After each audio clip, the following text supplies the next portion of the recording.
Me. We're pretty well on time.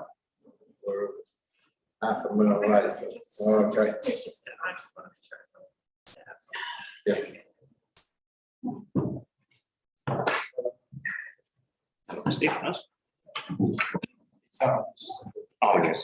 Okay, guys, we'll kick off. Welcome to the public. This meeting is being held in the supper room of the Waihina Centre, 62 Texas Street, Martinborough, and via audio-visual conference. All members participating via audio-visual conference will count for purpose of the meeting quorum in accordance with clause 25B of Schedule 7 of the Local Government Act 2002. This meeting will be live streamed and will be available on our YouTube channel. We have Alistair on Zoom. Welcome, Alistair. And we have Tim on Zoom, but we'll get to him when we need to ask questions. Right, do we have any apologies? I do have Rebecca. Class, any other apologies? You're in the hot seat, Steph. There you go, sit next to. Right, would someone like to move with these apologies? But, and go. All in favour? Aye. Right, conflicts of interest. None to declare. Thank you. Move on. A3, which is public participation. We have one participant, Charlotte Harding. Thank you, Charlotte. If you could come up here, please.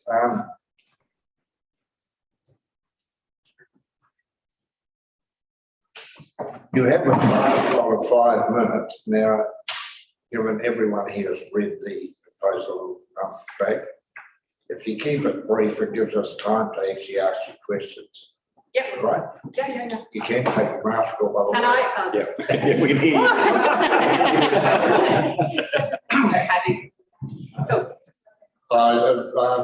Amy will ring the bell when we get near 4 minutes. Okay.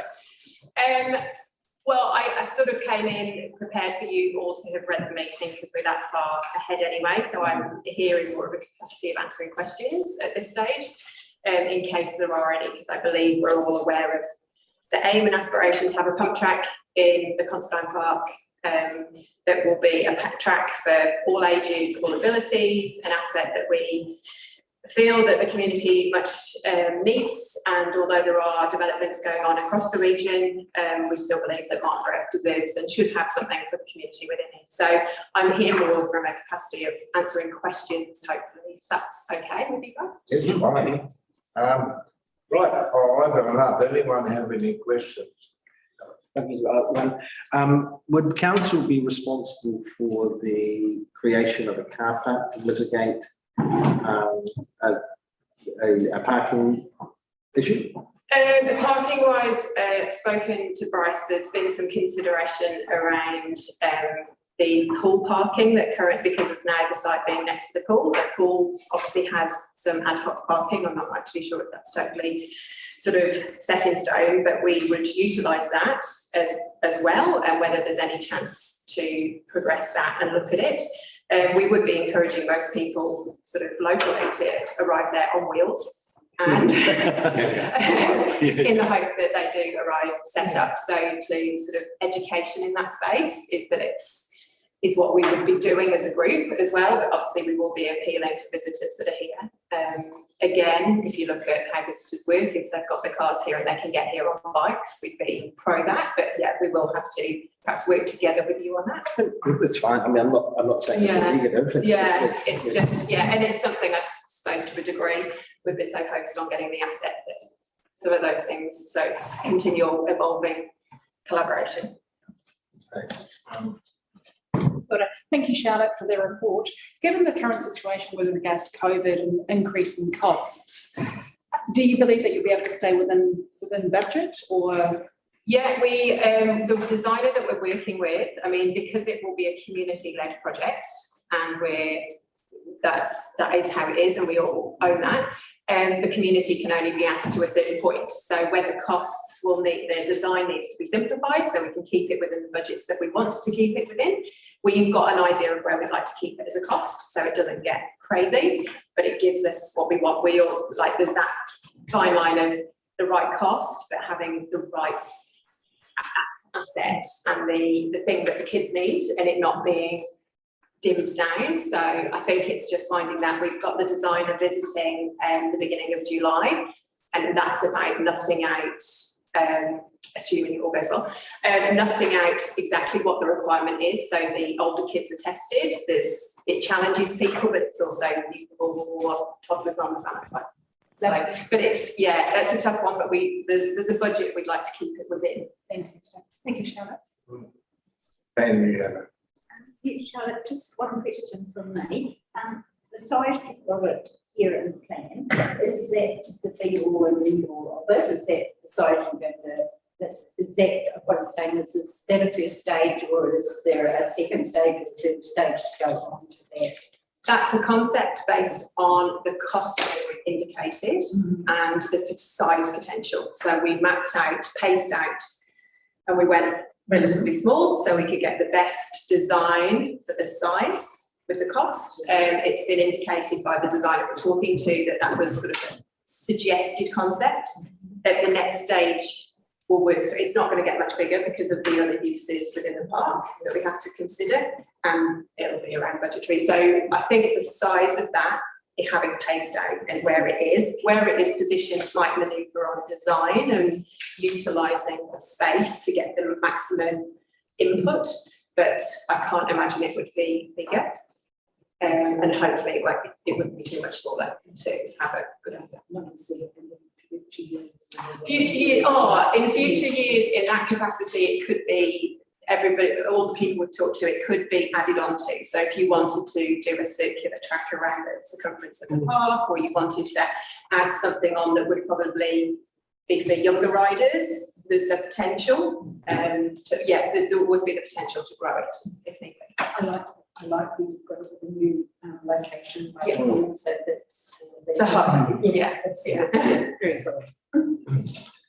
Right. Jimmy? Oh, hang on, go. Yeah. All right, you go first then. Yeah, Charlotte, sorry, behind you. I'm really interested in this because I've had a lot to do with bikes in schools and 2 schools now. How does this fit in with the bikes in schools program? And did you look at that, because that comes with a certain amount of funding and things as well? Yeah, we did explore the bikes in schools. There was an element of the school, not necessarily because the plans they've got with their grounds and things, they've got their own agendas, and so it wasn't necessarily something they were looking at, but they like the fact that it's around the corner because they'll still utilise it. We were aware that that meant the bikes and schools funding wouldn't be open to us, but we've always owned the fact that being community-led, we were happy to continue on. So my understanding is that the bikes in schools program doesn't actually have to be physically in the school grounds, but it needs to be a school-led program. So it may be something that you might talk about. Because if it meets the bikes in schools program, you might find that there might be some funding in there that might be available. And the school still might be able to do the bikes part in this and look after those as part of it. Oh, that's cool. Yeah, no, we definitely looked at it right at the beginning, but it might just be a case of revisiting the opportunities there. And the school are incredibly supportive of this, and we've done some great sort of communications with the school community. Cool. Right, thanks, Master. Gareth. Sorry, I may have missed it, but I'm just sort of concerned. Is it going to be open 24/7?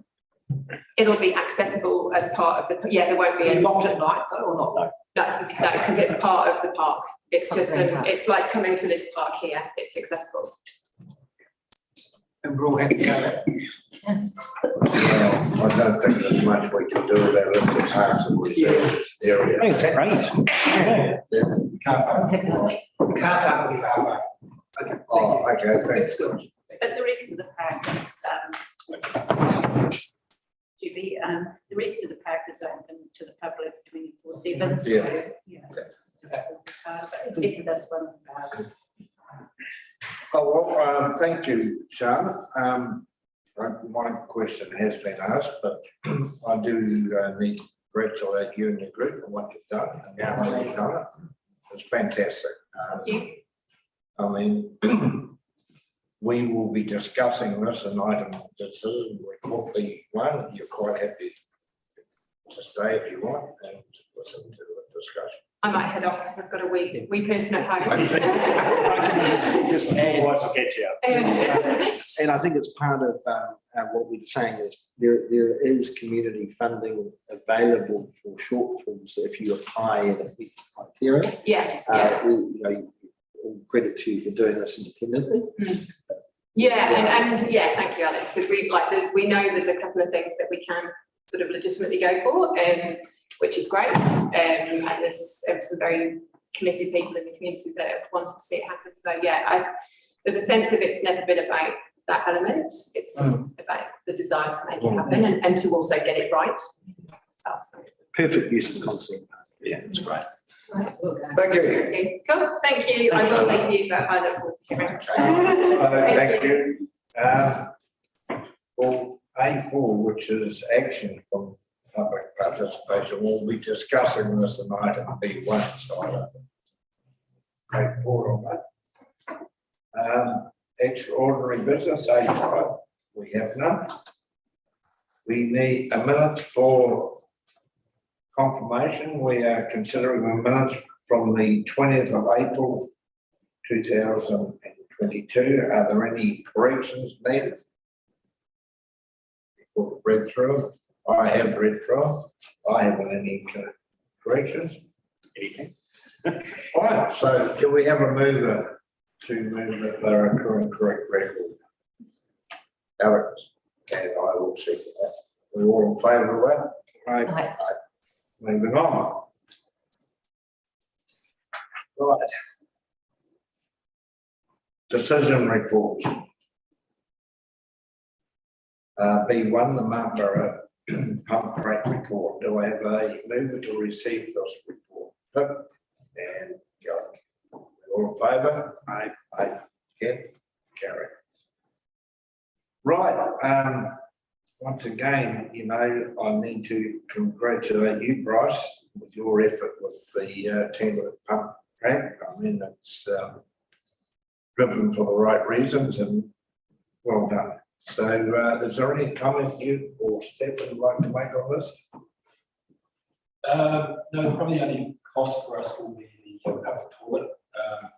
I've put a couple of toilet doors on the existing swimming pool complex to allow the Pony Club and Cricket Club to have access to that.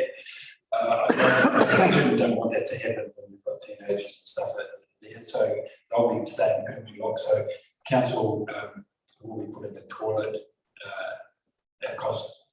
Constantly park these one anyway. It's always there now. There's no toilet, so it's time to. So that's about all. The car park has been approved by the concept user park group. We met on site last week, wasn't it? And discussed it, and we think that's a good idea. That keeps the traffic off the front of Princess Street, which helps the neighbours, and also allows party buyers to see what's going on in the park. So that's resurfacing and redoing the car park. There was a car park there, and it's pretty minor and it's quite restrictive. Yeah. So it's actually going to come around the corner. Yep. Right. So so at this stage, we've asked the fundraisers to look at that. Okay. But at this, so really for us, it's just once it's built, maintenance and the toilet. Yep. And you've allocated about 5,000 a year for maintenance. Yeah. And that's one. The Bryce, the cost of the toilets that coming out of Parks and Reserves. It'll come out of the Parks and Reserves CapEx budget. Yes. Will depreciation be as well accounted for? Once we get a handover. Yeah. That's standard practice. Yeah. Pam. I think that it's imperative that we have that car parking space in both swimming baths, because that corner where the park is going to be, it's inside, but on the roadside, that is just so dangerous for parents to have people children getting in and out of cars and things like that with the number of trucks and vehicles that go around that corner. So I assume the entrance to the car park will be down there. Correct, no change, yeah. We'll get Tim to put yellow lines on that end. Yeah. People parking there, and we'll put no parking signs, the fence is staying there. We'll put no parking signs on the front of the fence. And I did have a concern about the outer perimeter fence of the pump track. Will it be sort of, well, I mean, they can't make it completely kid proof? No.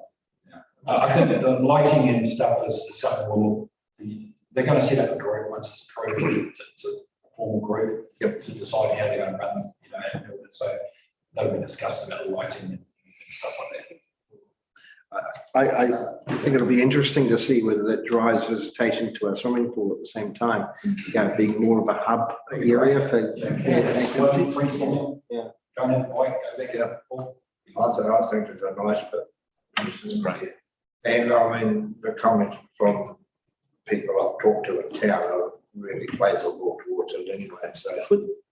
Would there be? Oh, sorry. I was going to ask you about you're on the Marlborough Community Board and they're totally in favour of it. Yeah, it looks really good, and having, and of course, Constance Park Breakfast is part of the community board too. So it's, the community board has been involved in this, and in this report, it actually does say about the fact that they have been there and that they've gotten the endorsement of the Martinborough Community Board as well. There's been a lot of work that's gone on. It's all happened from volunteers within our community. Something that Martinborough is very good at, which is fundraising to get things off the ground and get it done. So I think the key learning of this is you've got a community group that want to work with council and make it happen.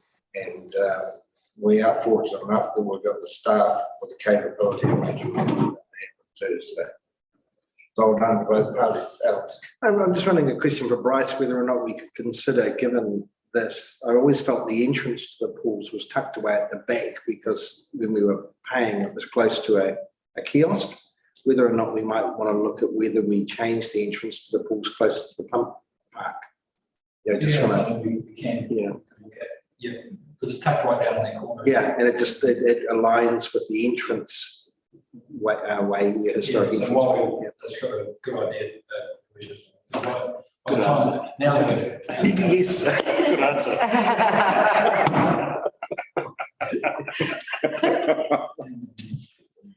Okay, guys, I think we've given that a pretty good thrash. I'm actually surprised, Colin, you haven't raised your hand.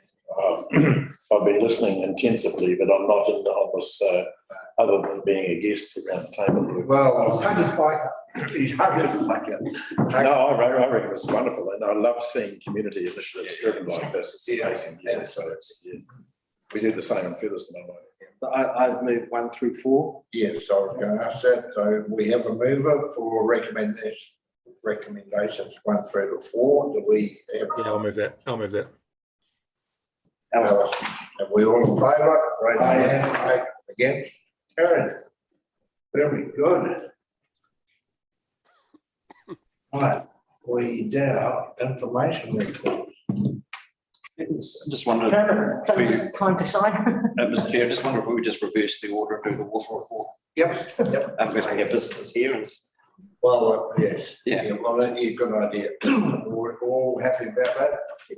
Thank you. Right, we do. It's C2. The water report was taking us time to change itself over.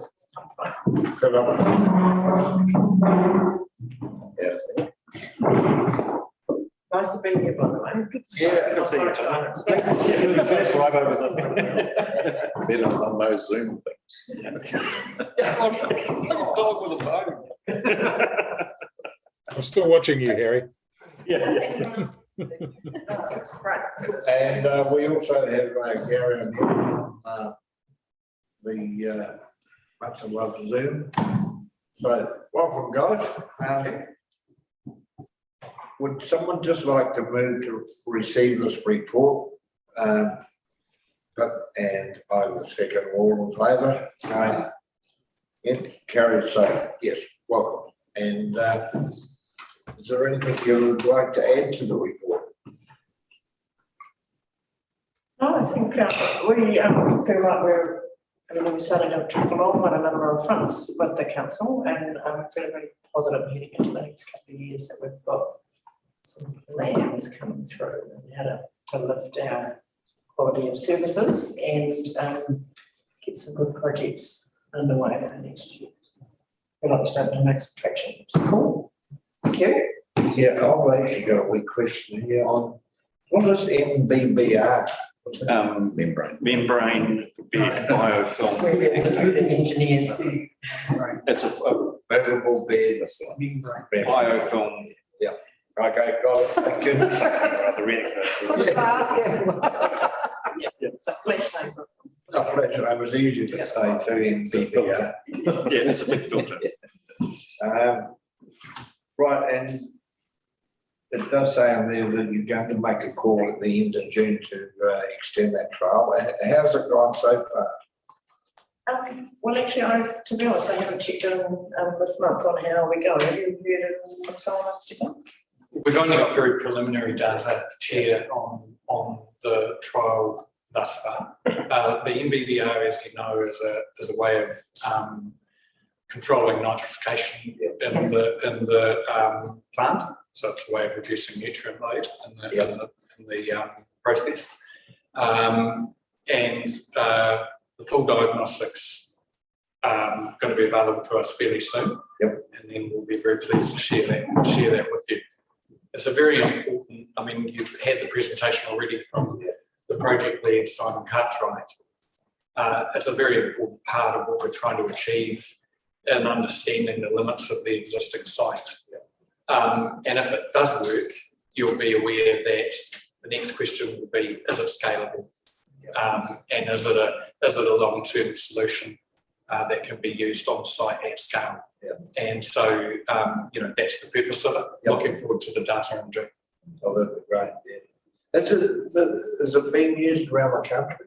Yeah, Wellington have it. No. Yeah, Only on a small scale. America uses it a lot, I think.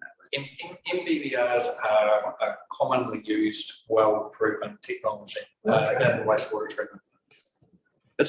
You've got MBRs, which membrane batch systems, and this is a variant of, there's multiple different types, forms and shapes of that, and this is a variant, but it's particularly effective for ammonia and nitrates. Yeah, so it gets used on plants where the influent has the issue around ammonia and nitrates. So it doesn't turn up everywhere, but when we get those issues, that's where we use this type. Well, great, it'll be interesting to see that data when it comes. Yeah, Yes. Gareth, Just on page near the end there, you raised the point about the Donald Creek, which is sort of close to home. What is the situation with generators? Do we have spare generators around, or it seems to be this? The generator issue, Gareth? Yeah, because the other day that water thing, you said we had a power cut, and we're all sitting there saying what's going to happen. And I saw the smoke come up, and I thought, are we being held back or something? Stephen, that's the exact question. In fact, we were just talking about this morning. Yeah, so following the power outages that we experienced, we did ask Wellington Water to do a quick check through the emergency management plans for each of our water plants and our wastewater plants. And what we've discovered is that in general terms, we have 2 generators available to us, which are ours and in the region. We have other generators available to us on demand. And in general terms, we think we've got enough generation capacity to keep all of the plants going that are able to use generators if it's a regional outage. If it's a national outage, then there is a question mark which we're investigating about whether there will be a constraint on the supply of generators. But at present, my understanding is that if it's a regional outage, we have enough. Now, but that's not the whole picture. There are some plants that lack inputs that you can plug generators into. And that is something that we think we should act on, and something that we are asking for an estimate to remedy. It's not a terrifically expensive thing to do. I understand it's not in the tens of thousands, it's in the thousands. But then that allows you to plug a generator into a plant and solve a problem that might escalate quite quickly. I'm quite happy to bring back to this table the results of that survey of emergency management for all the plants, because it was something that came up for us, Garrick, and that we are looking into. Yeah, it's good. It was a nasty one. Yeah. So specifically, all our water supplies already have the ability to plug generators into them. But our wastewater plants don't. Right, and so what you rely on basically is your reservoir, your ponds to retain it. Now that's not good if your free flow is if the ponds are full, basically. And so it does expose you to risk. So that's what we're suggesting is the free wastewater plants. But there's also bull bush.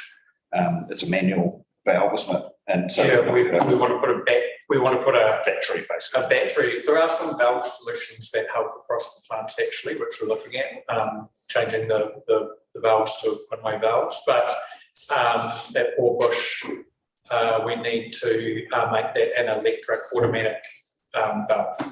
Right now, a license I'm going out, which open the valve.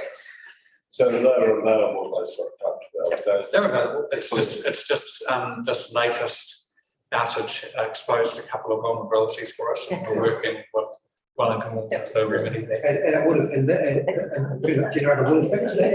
Yes. Thank you. Because I do remember right at the beginning of the triennium, we looked at emergency supplies and we bought three generators, one including council, to replace the old one at council. So that was for. And we did the wiring of all the plants to be able to plug in the generators. Yeah. So can you recall the cost of those generators at the time? I'm trying to. I don't. Because potentially we're looking at about $3,000. Yeah. Yeah. So that'd be interesting, because I think that's really important. If this happens in winter, when you have massive ion flow going through these, and they're not the inability to absorb a overflow. You know, you only have a day or two. Yeah. That's right. Yeah. So I think it's a really important step. Well, except for my Henny plant, which now has. That's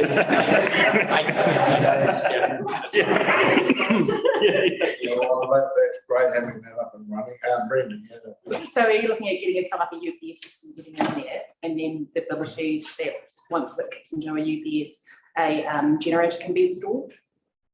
Is that a possibility?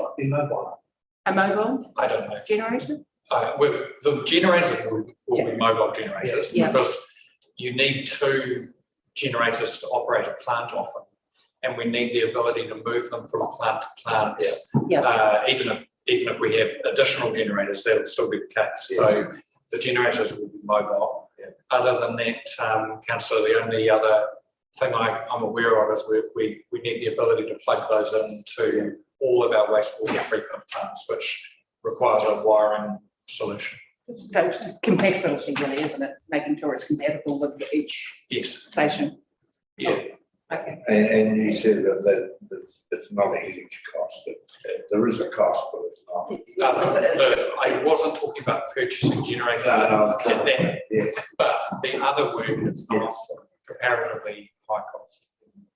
So at the moment, if things went pear-shaped, we could actually move the generators around to last isolated. But what you're saying, get a couple of extras, we actually. If there was a national outage and we needed to service our wastewater treatment plants and our water treatment plants at the same time, we would need more generators, and owning those is a fail-safe way of protecting us. So just in terms of the switching mechanism from the generator to your building, I'm just pricing one up for the Anzac Hall at the moment because we're putting the old generator that came out of council chambers in there. So that switch, which would probably be very similar to what you need at your wastewater plants, is about $3,000. So it's not a biggie. And it just allows us to cut straight At in. the end of the day, if it builds in resilience, it's not. Absolutely. Exactly. Yeah. Awesome. Alex. Yeah, I've got a question regarding complaints. So we had 41 complaints March 22. I've had 3 verbal complaints and I haven't progressed them further, just regarding the quality of drinking water in Martha at the extremities of the system. And I'm just wondering whether or not we're aware of any issue with regards to flushing of pipes or, build up within the extremities of the system. Compromising. Definitely. I mean, you get complaint or service request that there is a dead end like flushing program. So I mean, best thing is to definitely encourage them to get it looked through the normal channels. Yep. And if it is a repeated issue, then obviously the guys can investigate further. Yeah. But I don't know of anything specific. Fantastic. That's right. Cool. Thank you. No, I'm just going to say that with regards to the manganese, it's still coming in the water. It's still coming through the water, but yeah, just ignore it these days. Yeah, Jeffy, I've got a question. Oh, yeah. Okay. Yeah. All right. You guys said that you would have a provisional report back to us on Terraneco options by the end of May. Do you have it? So we said we will get it mid-June, and we're still on track for June. I've just checked in with the team on how they're getting on. That's on track. Because all your reports that you've submitted to us talk about the end of May. So, thank you through you, Chair. But the councillor is correct that we were aiming to have the results of the long-term options available by the end of May, but that slipped to June. I know the report is close and will be available for you in this month. Good. Cool. Just to follow up on a concern that was raised and obviously been dealt with since then, was the delay in actually getting some response from that sewage overflow in Fox Street with those particular individuals. You were no doubt aware of that. Yeah. And I guess I was a little concerned about the lack of, response to the request from the complainant. And I mean, this has taken some months for him to get some idea of what actually occurred and what mitigation measures were put in place. So I'm just wondering if there was a reason that was delayed out or strung out for so long. Are you able to answer that, do you think? I wouldn't be able to answer it. No. But I do know, obviously know the site was being looped into some of the correspondence back to their customer service. Yes, I have, yeah. But we can come back with why there was some delays and why they were resolving that issue. Because we had some pretty upset people because they weren't getting responses to their questions through your team. And there just didn't seem to be even acknowledgement of emails. So I'm just wondering if there was a and that's what has been escalated to us. Okay. As Adam said, we're just looking into what's in there. We know it's quite a complex. Well, the operations team say it's complex, but it would be good to kind of understand why we haven't been able to kind of progress in the fashion. So that escalation. So on that, how are you going with that? Last I heard they were scheduling in a repair for the issue, but I haven't actually heard the latest. I think the issue's been repaired. I think it's I think it is. It's just that I think when the repair was done, the people weren't notified, and there was no sort of. It was kind of odd, wasn't it? It's quite odd, The communication wasn't. Yeah, I must admit, having fielded the calls initially and being copied in on the emails, I was kept pretty much abreast of what was actually going on. But I think it escalated to the CE at the end of the day of Wellington Water. So, thank you. Thanks. I've just got a query going off the bat of what Colin was just saying with regards to kind of like sewage. When the sewage pipelines are on private property, who's responsible for it? They are. Also electrons. If they're an easement for a council sewage line, they are responsible. Yeah. If they're a private connection, Yeah. it's their responsibility. And where does it start on the Thomas Road? Is it or the middle of the road or The pipe. wherever the pipe is? It's sometimes the pipe's on Yeah. one side of the road. Yeah. The Yeah, connection, that's right. yeah, where it connects to the main. The GIS maps are available online. Yeah, but I think there was some discussion some time ago. There was at Hardy Grove, Yeah. the laterals are being replaced. Yeah, it was. Yeah. Cool. I remember that, yeah. Right. And that's no more questions regarding water. Yeah. No, well, thank you, guys. Thank you. Very good. Good to see you. Nice to be here. Thank you very much. Right, I will jump back a bit. Now we go to C1, which is the Partnership of Operations and Amenity and Voting Report. Do I have someone move that we receive this report? Gareth and me, we're all in favour of this? Aye. Aye, against, carried. So, right, welcome Tim, because there might be a question or two chucked at you. Yeah, okay, thank you, Chair. So in roading, I hate to sound like a broken record, but the headwinds that we identified last time this committee met are still present. COVID is definitely affecting the capacity of teams, including in our contractors. Material costs and material delays is also a factor, and that's across Tim and Bryce's area. I think it's just important to realise that it's a difficult environment that we're working in. That said, there have been some wins in this reporting period.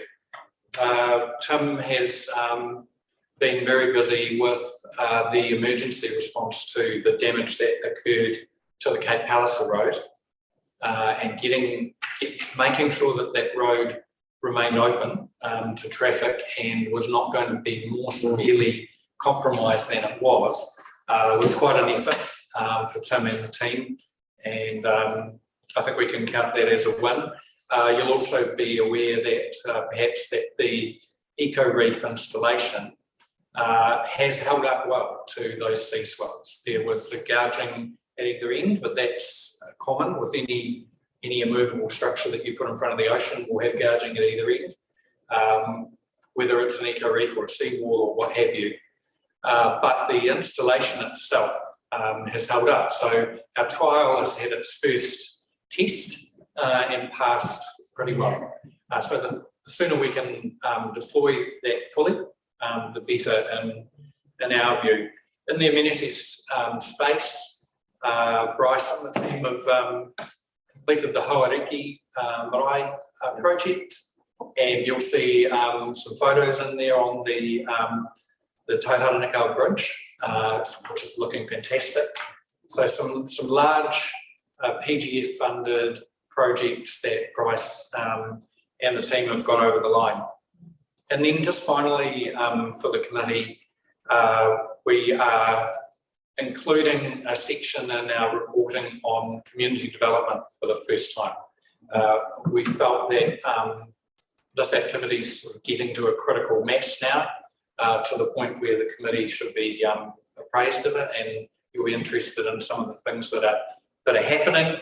And in the report, we just outline the successful Youth Week which occurred, the Wairarapa Rangatahi strategy outreach that's being done to help the design of the Wairarapa Rangatahi strategy, and also we note that we are successfully now been invited to be involved in the Welcoming Communities program.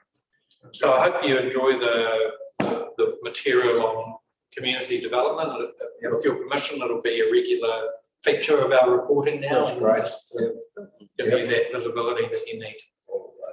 Yeah. Thanks, Stephen. But just before we open up a question, I just want to make mention about the sea conditions we had last week. We dodged a bullet.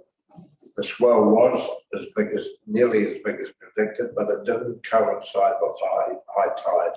So we'll go away with that. And I want to also thank Tim and his team and Fulton Hogan for their effort in getting out there and getting that done. The other morning, when we had predicted high seas, I left home at about 5:45. Fulton Hogan were already out there. And so was Tim. In fact, Tim texted me for a cup of coffee, but I was halfway to kayak. It didn't happen. But anyway, you're quite welcome to go and then make game. And just on the eco reef, yes, it is working. I was there with Fred Waker, who designed the reef when there was big swells coming through. There's a few little teething problems with it. But if you go onto the website now, there's a new video on there up front. Actually shows you that weekend's drone footage of big seas coming up to it. You can see how it works. And of course, anything like that, when you're stopping a big force, you're going to have issues with that get around it. But by and large, save the road. And I think it's going to be a go myself. I've got full confidence in it. Tim, do you want to add anything to that? No, it did perform quite well. I suppose in context of history out there, the site where at Bob Buckley's says it's not one of the real troublesome sites, but certainly it had waves breaking over the road and into the fence 20 metres away. So the swell was decent. Moved to the debris round, and the two warnings in May certainly brought sand back up onto the beaches. So that just makes trying to find displaced rocks and other stuff a bit more difficult. It's under another metre and a half of sand. Okay, right. Thank you, Tim. Just a quick question on that road. Is it still a special purpose road? Is it still 100% subsidised by NZK? Yeah, we're still getting it. And, we'll be in the stage, and that's it is planned. Discussing removal. There are 6 special purpose roads in New Zealand. Yep. And the 5 mayors and myself will be lobbying very hard to ensure that they're retained. Excellent, thank you. And bear in mind, it's actually a board decision, so this isn't something that requires a minister's the NZTA can change its policy on fire roads by resolution. So lobbying is a very good thing. Excellent, well done. Well, yeah, Stefan and I have actually had this discussion about looking into the future rather than just doing running repairs as we have to. You know, if the eco reefs do work out to be successful, I think there's a case to go to NZTA to bite the bullet, put a huge amount, or not a huge amount, but a bigger amount in to get them established. If you spread it over a 20-year period, it's probably going to save them. But anyway, this is something. No, that's great news. I must admit, because it could be a huge burden on your ratepayers at the end of the day, trying to maintain. Just an update. 3 years ago, 4 years ago, when they last mooted about dropping the far rate, we did put a paper up to the NZTA board. It's probably still around somewhere, and the crux of that paper was to limit the financial fiscal risk to council going forward in perpetuity. In talking to Mark Owen last week, he's still aware of that paper, so they haven't lost sight of it. Tim, would you be able to forward that through to me if you find it on your email list? Thank you. Alistair. Yes, Stefan, well, firstly, Tim, you guys are doing a great job, so thank you. I think it's been a pretty trying couple of months, I think, with Hinakura Road and now the Coast Road. Stefan, I'm just really interested to get a bit more the impact of the Rimahanga Roads issue with Carterton having problems getting their staff in. Are we picking up any of their slack because it's a joint contract, or are they just fudging through and Tim's just managing our side? Well, I mean, it's a joint arrangement, and where there are absences, in our teams we pick up the slack for the other party. It'll be fair to say Tim has borne the brunt of that. I think that would be an honest assessment, because there have been key vacancies on the Carterton side, which, due to no one's fault, have been vacant for some time, and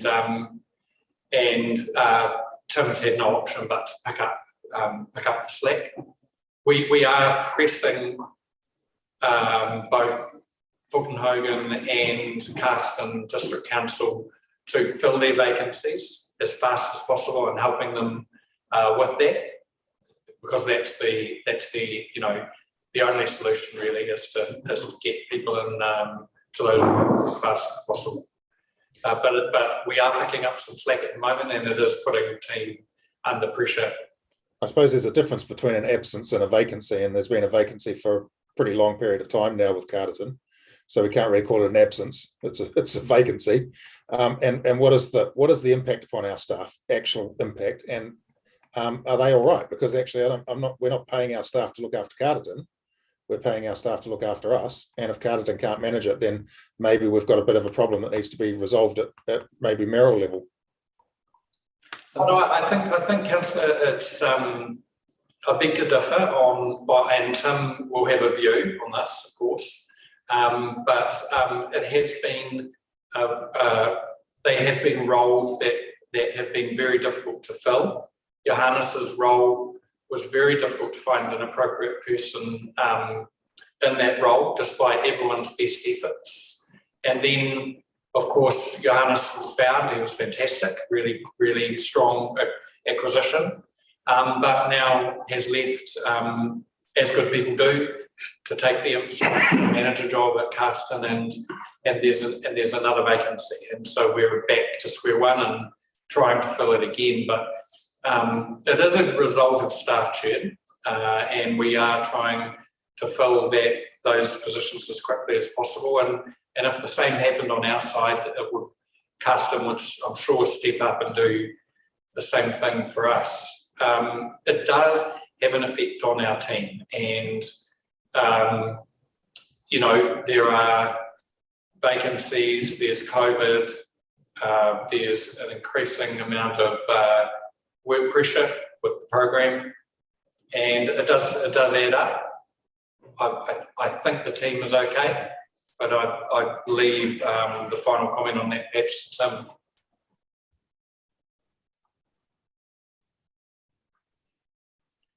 Tim.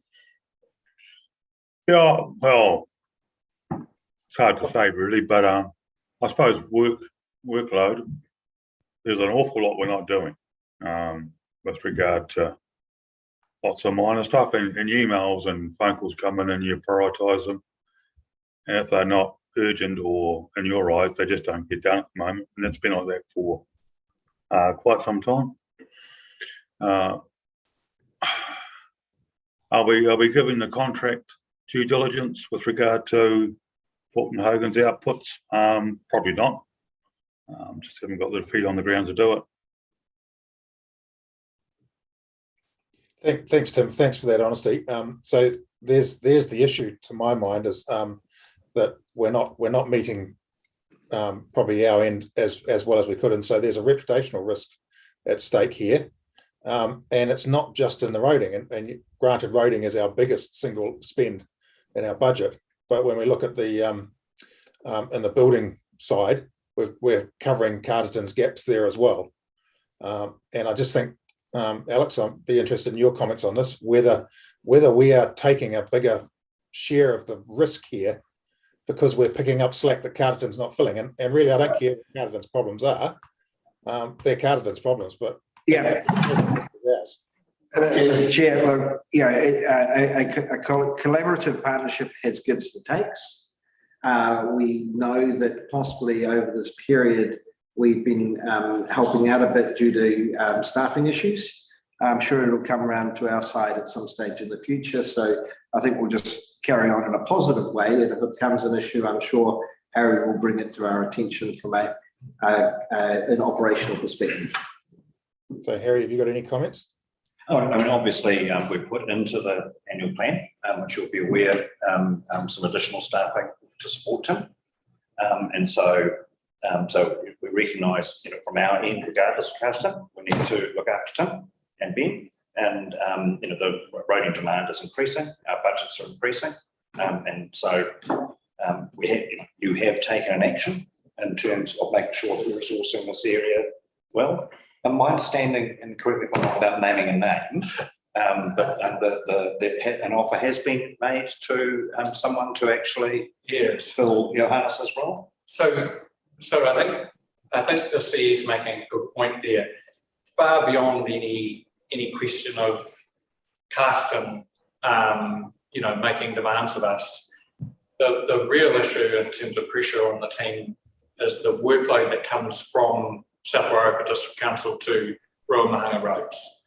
I mean, and the addition of a development engineer, which is the role that you've approved and which has been recently advertised, will make a significant difference to the team, because it will take a lot of the development work, the resource consent work off Tim and Ben.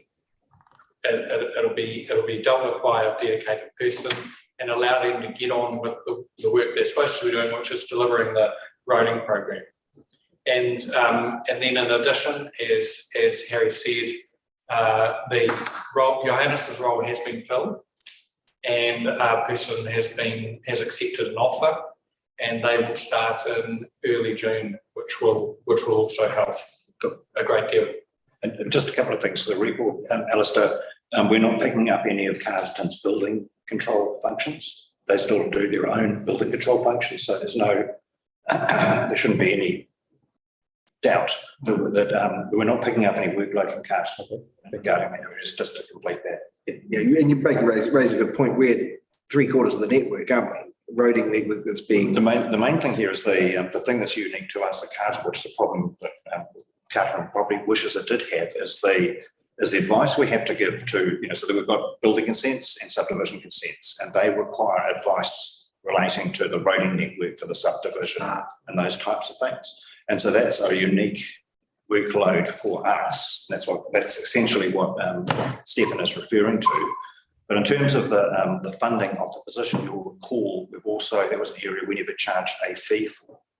So developers will be paying for the advice that council gives in terms of the roading connection and water connections that I didn't do before. So even though there's an increase on the expenditure side to provide more resource for Tim and the roading team, that's also offset by income the council has not received before.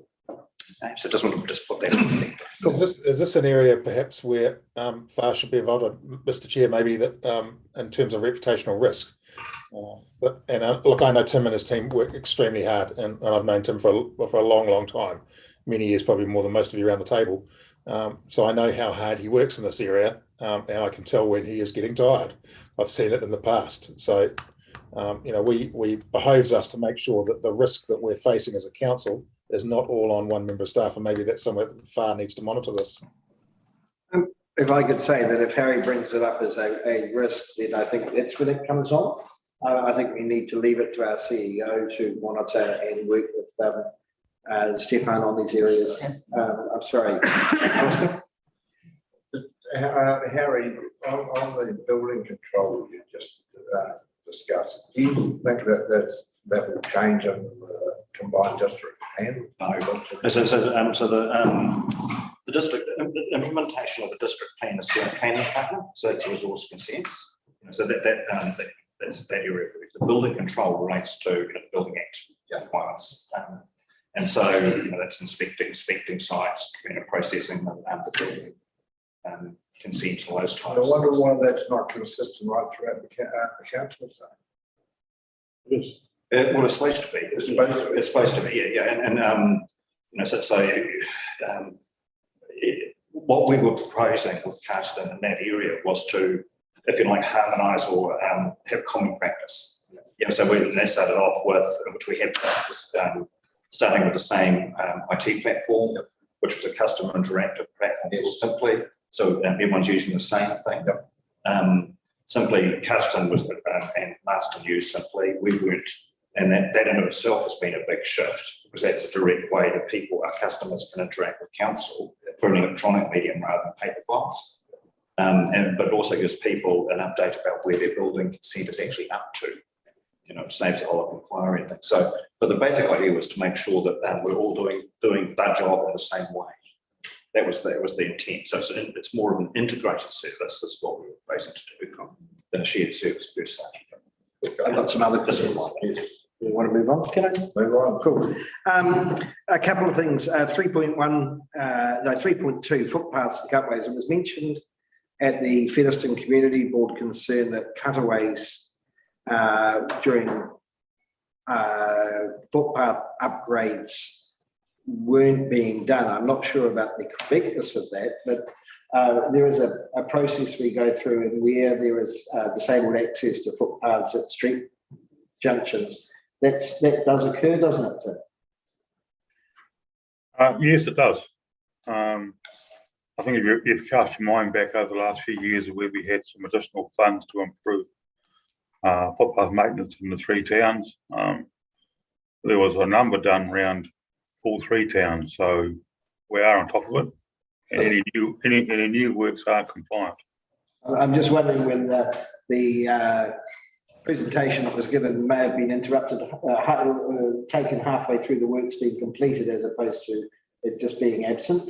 I think it was on Bell Street, wasn't it? Bell? Revens Street. So. So I think if you look at the new works now in Revens Street, you'll find they have got tactiles on them. Yeah, marvellous. Thank you, Tim. I was just clarifying that for the community board. 4.6, Tahiraneka Bridge. Do we have any update on a funding request from the Tourism Infrastructure Fund on additional funding for nothing yet? No, they in the funding application, they did say that there was no date when they would respond. Okay, so we're still waiting. It's cool. It's fine. Matariki, which is mentioned, could we schedule that we bring that into an agenda item by next February to ensure that we're able to apply for government funding? Yes.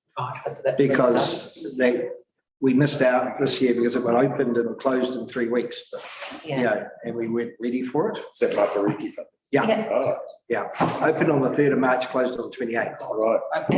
And we didn't have a meeting between that time. When it came back to the Māori Standing Committee. So if we could just note or action on February, we bring it up to say is what's going on the story.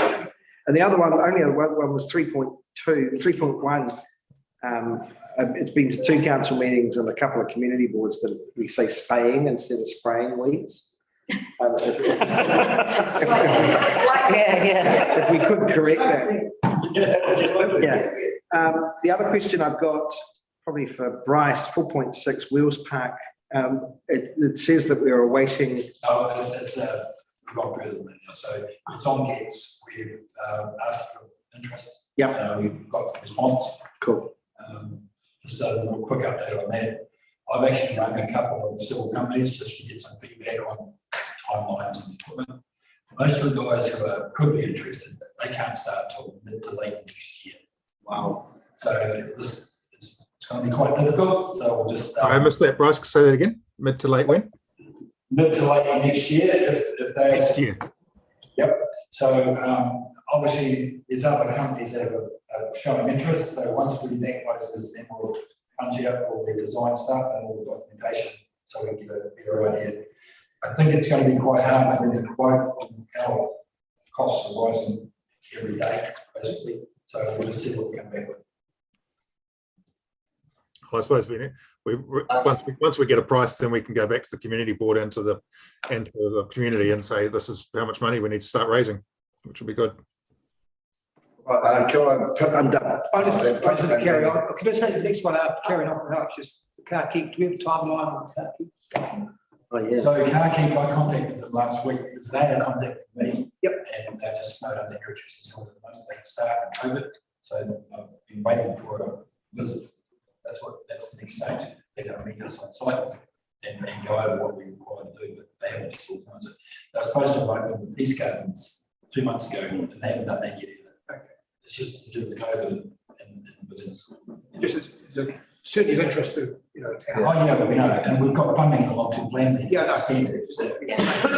We're relying on that money, and they're quite a major money. Yeah, that's right. You And yes, that's 5.3, the Welcoming Communities Program. I think this is a new addition, and you know, I've read through. I think I can understand what it's with regards to. So this is with regards to new people coming into the community, new cultures and things like that, and to kind of have someone, because this actually, the reason I'm bringing it up is where it's talking about there is some funding available to go towards having someone, like recruiting someone into that role. Would that be looked at like a secondment for someone for one of the roles already there? Because this seems to be almost like something that Siv's doing.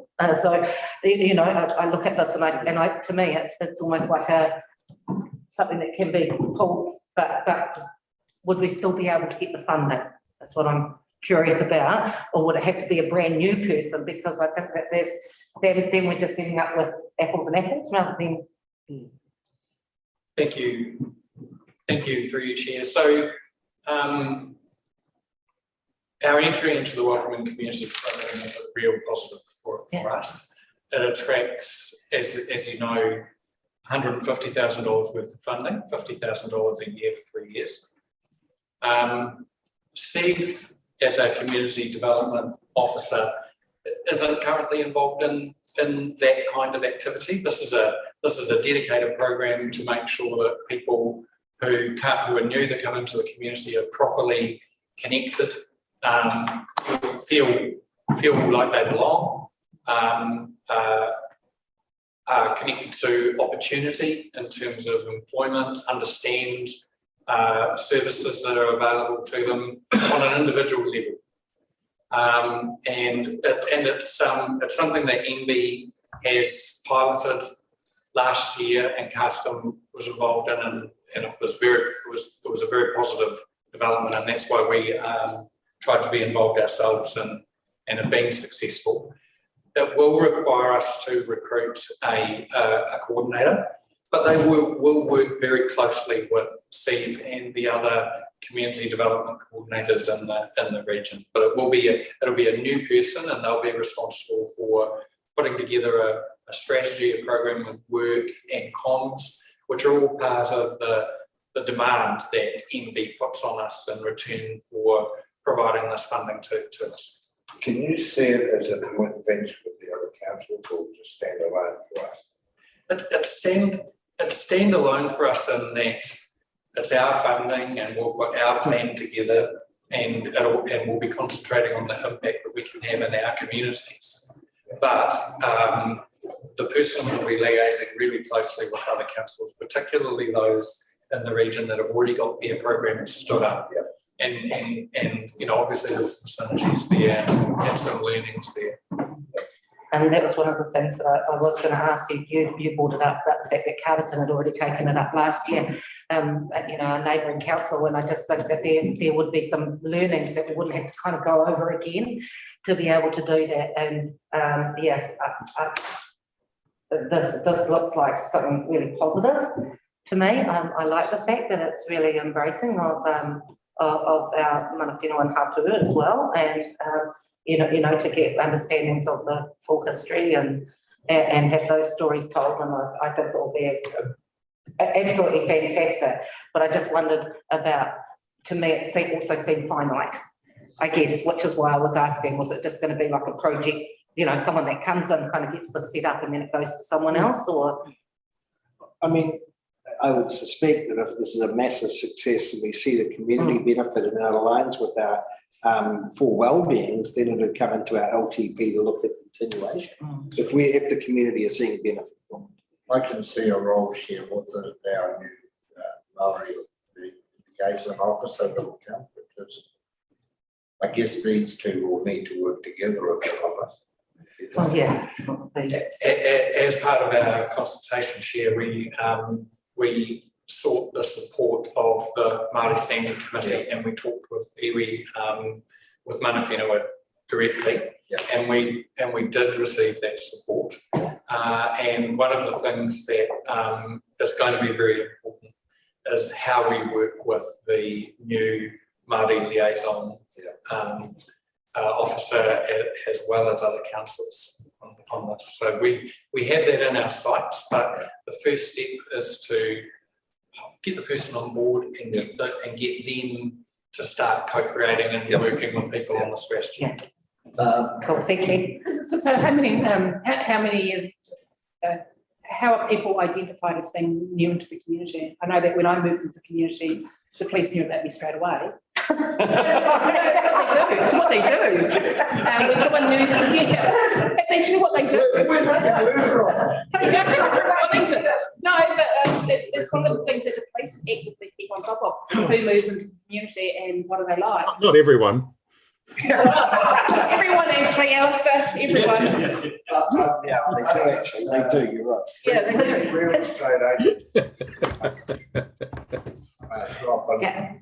Is it through the real estate agents? Yeah. Well, that's the plan that they'll get. How do you contact them and In the old days, the mayor used to write a personal letter when people bought. Yeah, but we only had 150 people with it. with 100 feathers. with 100 consents a month at the moment.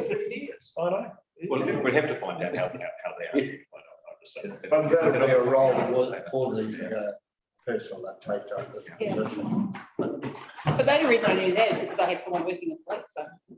But it was a classic story, Brenda. Moving on from Brenda's chicken. Jeppy, could I ask a question about the Tiraniko Bridge, please, and where we are in terms of the safety on either side? What's been the ongoing discussions with the cycle group and so on? Because they gave an indication to us that they would be working with us to ensure safety for cyclists prior to it opening. Yeah, I can answer that. We're working on it. Yeah. Okay. Excellent. That's excellent. Thanks, Bryce. Good to know. So we are working on it. Take that offline. Right. Yeah. I'll take it under advisement. When is the bridge due to open? Because it looks reasonable. Officially the 2nd of September. Oh, okay. Through you, Mr. Chair, I've just a question, Brian. I was intrigued by your the contamination given the curbside collection. What when you just talking contamination, what's considered as contamination? Anything that's not recycling. Yeah, it's not anything recycling bins. The guys in Marsden had to pull the engine block. No. Out of the recycling bin. What? Yeah, kidding. No. Oh wow. What's wrong with the collars? And we are tagging, stickering the bins and warning them. We haven't got to the point where we've actually removed the bin yet. Are we going to have a pick up hardware collection? No, we don't do that anymore. No, and the reasons actually it was around the workers were being asked to pick up all sorts of services. So what people were putting out was putting the people who were collecting the curbside collection at risk, and so that was the reason. So I should remember that was about 3-4 years ago. Yeah. And then there was an IT drive at one stage. Yeah. I remember. I think we've got vehicles for IT to be picked up, to drop off at all our recycling stations. Yeah.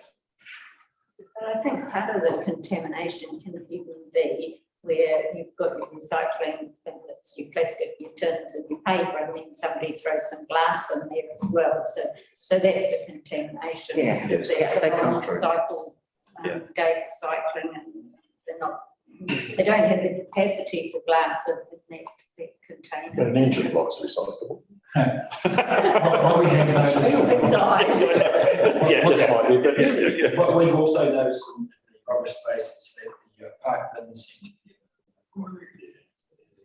Yeah, so we're starting to investigate and put letters out to people that have actually seen, and to credit to some of the ratepayers that are taking registration plate numbers. Watching. Okay. And so we're following that up with It's a really. reminder letter. Yeah, well, I've got some, well, I won't say it, but I've got thoughts about what to do with those people. You don't say it. Okay, Harry, I won't say it. Thank you. We'll do it offline. Okay, guys. Right, I think we've thrashed that around pretty well. Thanks, Bryce. And really good report. Stephen.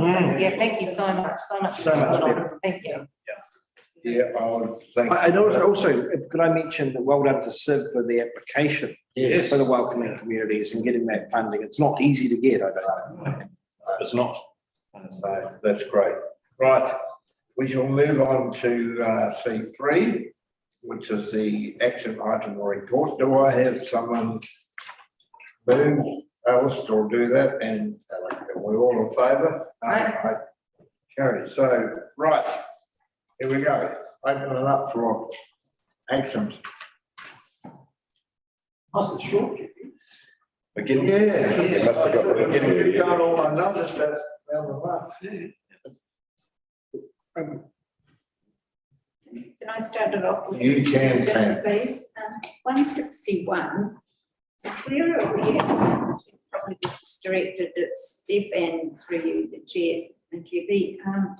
The road to zero and the speed review and things like that, we still, Alistair and I still know further ahead in what we know and what we don't know, whether we're still involved in that program, or are we cut out the mix, or where are we at with that?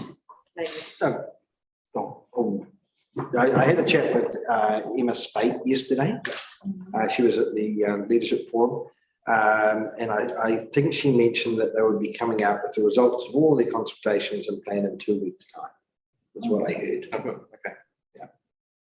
I may be wrong, but that's what I think I picked up from her, that it was imminent. I could easily drop her a line. Yeah. But don't call it an action. I'll do it anyway. Yeah. So really, really close. And then we can see what we're playing with. And the other note that I took from that we would get a briefing for Pam and Alistair regarding the changes to the speed rule. Yeah, so Stephen's got that in hand. There was something in the paper this morning about it, wasn't there? Yeah, they're removing the capability of councils to have input to speed. It was in the Warwick Times. No, it's more, yeah, WTA this morning. It is not. So I think,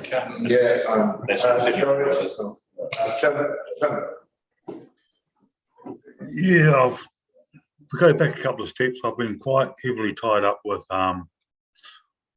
Waka Kotahi and the national speed limit register. So that generally comes out of our bylaws, and the new rules allow the bylaws to be transferred straight to the new rule and register. But our bylaws with regard to locations were so sparsely populated, there's nothing in them.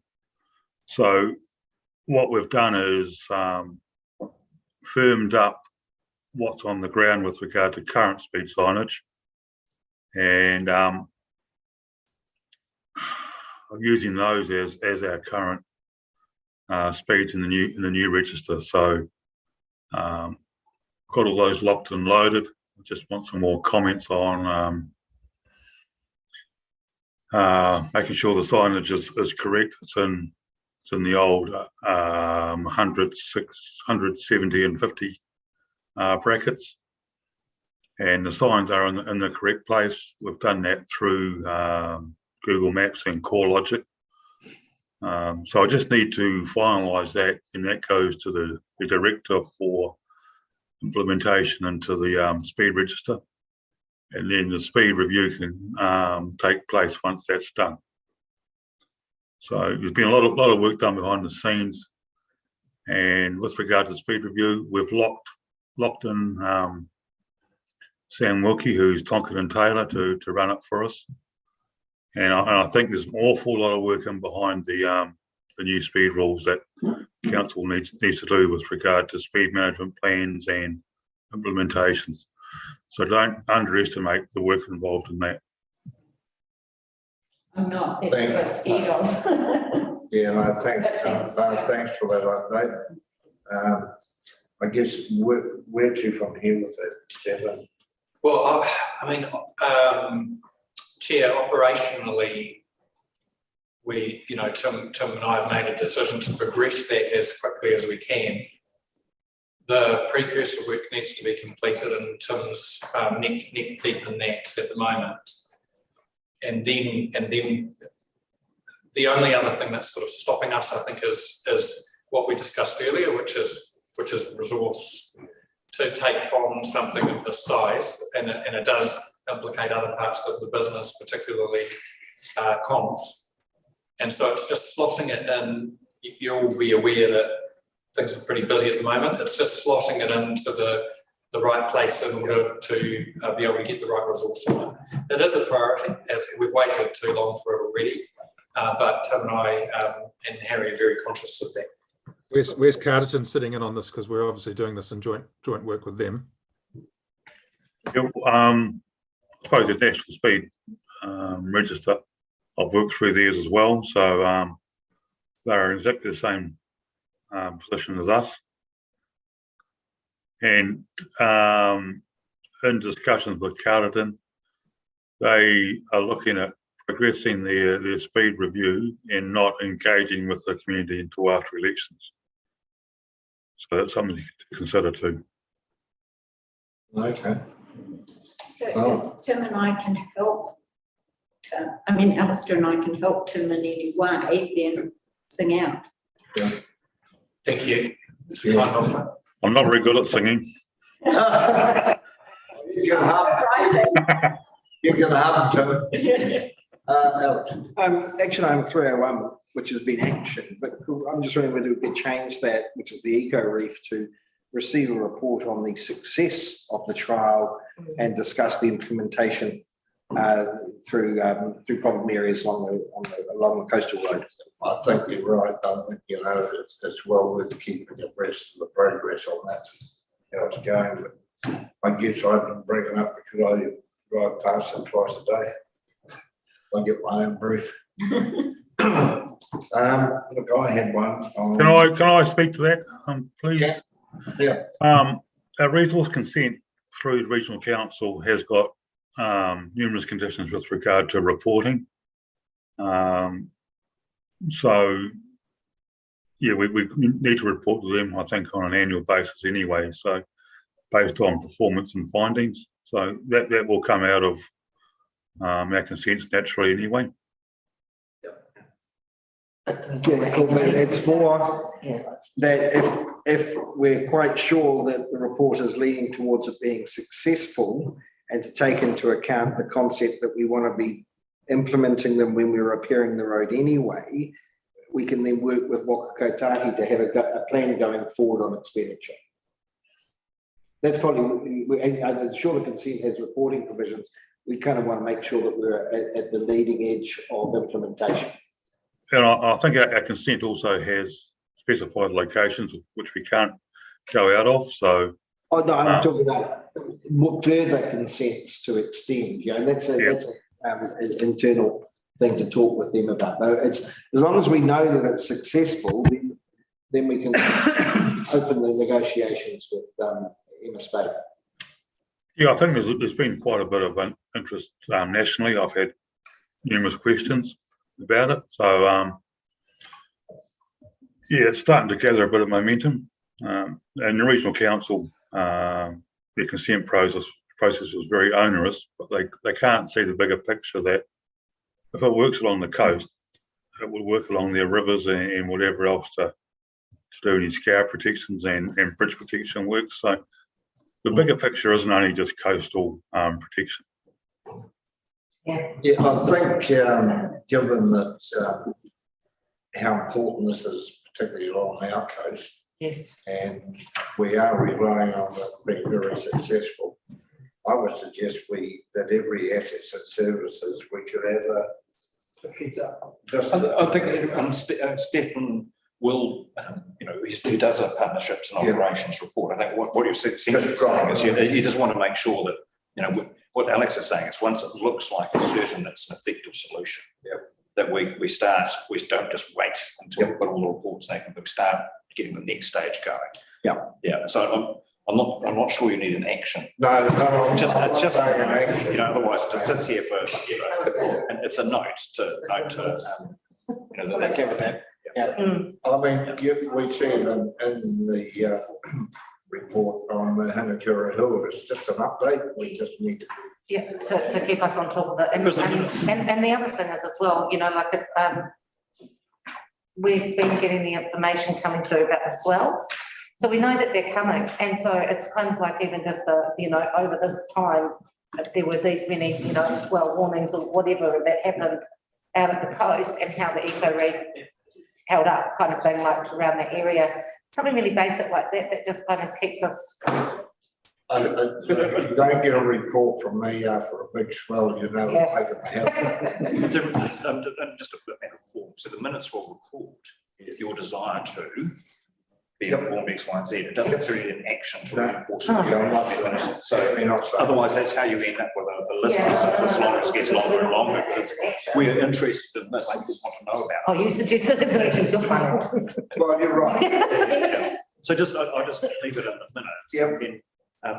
What we can do is we've got Hinakura or those types of things that you're interested in. When there's something to update you on, we will. Yep, that's good. And that would, I was going to say, what Harry's suggesting, that actually then gives that continuity if you want to use that report to progress it to other areas. You've got that every 6 weeks you put an update, or every 2 months you put in an update or something like that. You've got that paper trail for providing that.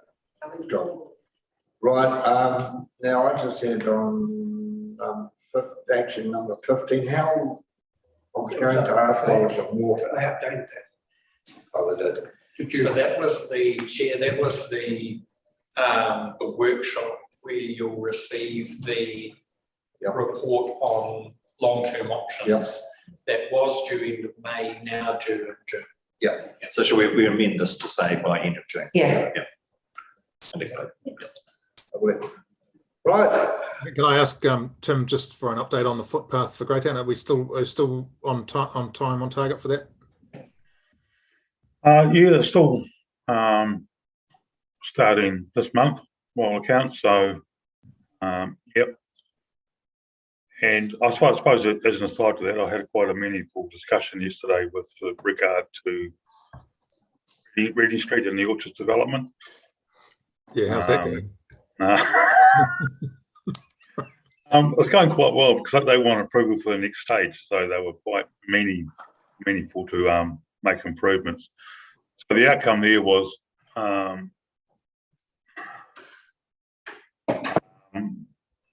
in discussions with the school, I suppose the upgrade will be done next Christmas holidays, but it's a matter of it's along the fence line there on East Street.